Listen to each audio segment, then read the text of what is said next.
Okay, hi friends. Now the last video regarding to the that sixth chapter is classification of plants. Okay, तो कल तक हमने देखा था division of phanerogamia that is gymnosperm and angiosperm.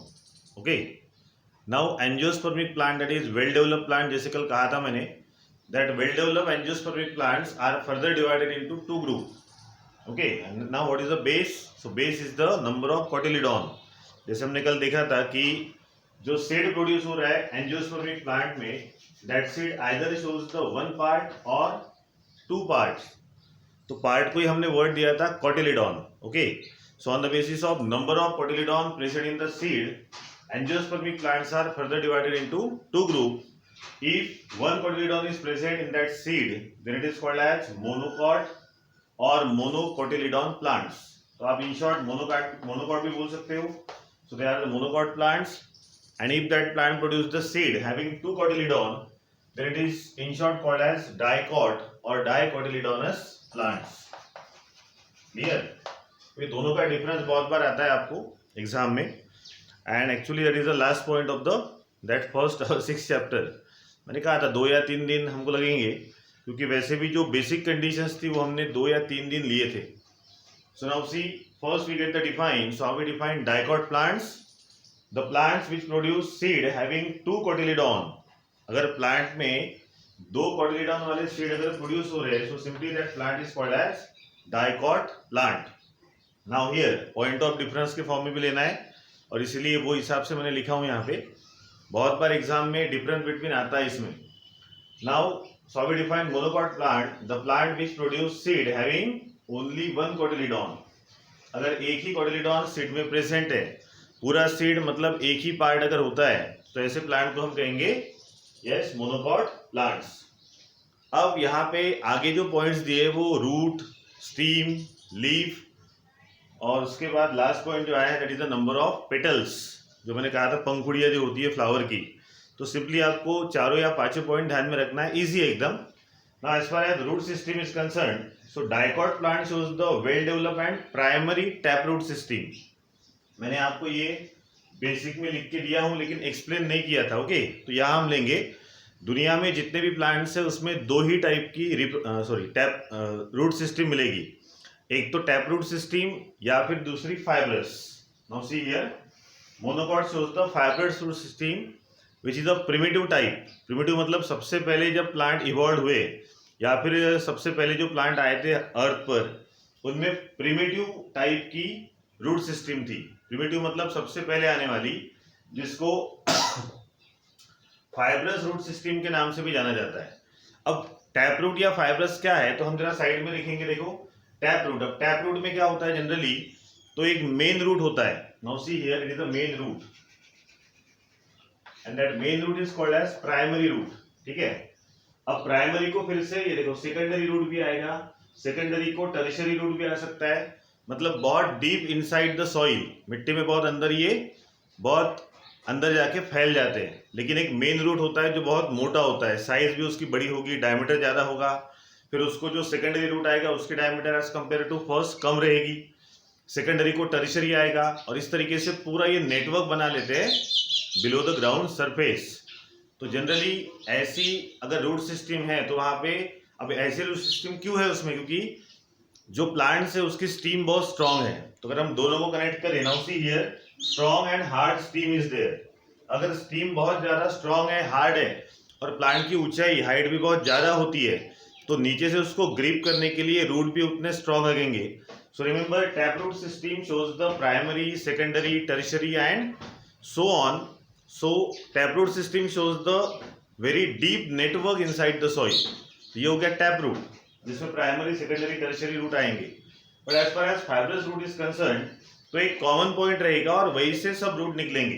Now see here, अगर ये plant है तो just at the ground surface एक कॉमन पॉइंट रहेगा और वहीं से सब रूट निकलेंगे.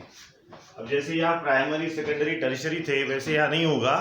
यहाँ सिर्फ प्राइमरी रूट रहेंगे, जिसको प्रिमिटिव टाइप कहा जाता है. अब जैसे यहाँ निकाला हूं मैंने इसको, ये जो रूट है इसको फिर से नया रूट नहीं आएगा. हाँ, छोटे छोटे रूट हेयर हो सकते हैं, लेकिन अगर रूट निकलना है प्लांट्स में तो वो एक ही कॉमन पॉइंट से निकलेगा। Now it is example of suppose you can say that मेज या जवार का आप एग्जांपल ले लो। अभी जवार का प्लांट अगर ऊपर है तो यहाँ पे एक कॉमन पॉइंट होता है और एक्स्ट्रा रूट निकलते हैं। क्लियर? अब यहाँ एक्स्ट्रा रूट की जरूरत क्या है, या फिर दो roots which can arise from a common point they are simply called as fibrous root. और ये जनरली वीक स्ट्रीम होती है। स्ट्रीम वीक होती है तो एक तो रूट भी बहुत अंदर नहीं जाते, एकदम just beneath the soil surface रहते हैं। और ऊपर की जो स्टीम होती है वो स्टीम को एक्स्ट्रा सपोर्ट करने के लिए देखो ये ऊपर से भी रूट आते हैं। मतलब टैपरूट या फाइब्रस रूट का अगर डिफरेंस देखें तो taproot system inside the soil and present very deep inside the soil, लेकिन ये जस्ट बेनेथ ऊपर रहेगी और एक ही कॉमन पॉइंट से वहां पे रूट निकलेंगे। टैप रूट में प्राइमरी, सेकेंडरी, टर्शियरी रूट रहेंगे, लेकिन फाइब्रस रूट में एक ही कॉमन पॉइंट से रूट निकलते हैं और वो बहुत ज़्यादा डीप नहीं जाते। क्लियर? तो ये था हमारा टाइप ऑफ रूट सिस्टम। तो डाइकॉट में होता है टैप रूट सिस्टम, वो ऊपर वाला, and monocot shows the primitive or fibrous root system which is also called as weak root system, that is the second one. Clear? That is the point of difference regarding to the root. Now as far as stem is concerned, dicot plant बहुत बड़ी branches वाले होते हैं, बड़े उनको stem होती है। So stem in the dicot plant shows the very strong and hard content, but as far as monocot is concerned, steam hollow हो सकती है या फिर फॉल्स हो सकती है, फिर वीक। फॉल्स मतलब अनडेवलप। अब जैसे आप देखो जवार आपने देखा है, मेज का प्लांट आपने देखा है ना, तो उसकी जो स्टीम होती है ऐसी लात मार दी आपने तो प्लांट गिर जाएगा, क्योंकि वो हॉलो है और बहुत वीक स्टीम होती है। So that is about the condition of weak stem और hollow stem in the monocot. अब जैसे आपको पता है मैंगो का बहुत बड़ा पेड़ है, उसको लात मारो गिरा दो, ऐसा हो नहीं सकता, क्योंकि जो स्टीम होती है वो बहुत ज्यादा स्ट्रॉन्ग और हार्ड होती है। So dicot shows the strong and hard steam, while monocot shows the hollow, undeveloped or weak steam. Now next is venation in leaf.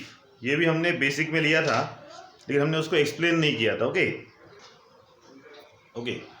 So venation का मतलब मैंने डिफाइन उस दिन बताया था। It is simply the arrangement of veins and veinlets in leaf. Leaf मैंने दो निकाला हूं यहाँ पे। ये मेन जो होता है इट इज द मिडरीब। उस दिन भी मैंने लीफ निकाल के आपको बताया था एक्चुअल में। तो ये मिडरीब होती है, फिर कुछ वेन्स होते हैं, देखो ये वेन्स, और उसको फिर से स्मॉल आएंगे, that is the veinlet. So veins और वेनलेट की लीफ में जो अरेंजमेंट होती है that is called as venation. फिर से दुनिया में जितने भी प्लांट्स है, पूरे प्लांट में आपको दो ही टाइप के वेनेशन मिलेंगे, एक तो रेटिकुलेट टाइप ऑफ वेनेशन और दूसरा पैरेलल वेनेशन। अब रेटिकुलेट वेनेशन क्या होता है, तो अगर veins and veinlets wave like appearance में, मतलब पूरा अगर नेटवर्क उनका बन रहा है। बहुत बार आप क्या करते हो, पीपल का जो पेड़ होता है उसका जो लीफ होता है, तुम्ही ते पुस्तकात ठेवता है ना, आणि मग त्याच्या मधातलं जे ग्रीन कलरचं ग्रीननेस जो होता है वो निकल जाता है और बाद में कुछ समझो महीनों बाद उसमें सिर्फ जाली बचती है। सो दैट जाली अगर आप देखोगे तो एकदम वो वेव लाइक अपीयरेंस में आएगी, कॉम्प्लेक्स नेटवर्क दिखेगा ना। सो ऐसा अगर वेनेशन होता है that is a complex venation, then it is called as reticulate type of venation. और बनाना का प्लांट सबने देखा है, अगर नहीं देखा है तो मैं आपको दिखा सकता हूँ, ऐसा कुछ नहीं।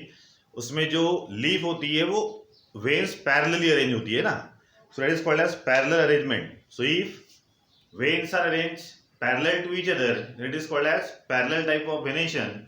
और अगर वो रेटिकुलेट फॉर्म में आती है तो उसमें नेटवर्क बनेगा। ये दोनों भी हम अभी देखेंगे, आपको एक्चुअल प्रैक्टिकल में आपको बता देता हूँ, ठीक है। हाँ, तो ये देखो, ये बनाना का प्लांट, और अगर आप ये देखोगे अच्छे से, 1 मिनट, तो बनाना का जो लीफ होता है ना, उसी पैरेलल वेनेशन इज देयर।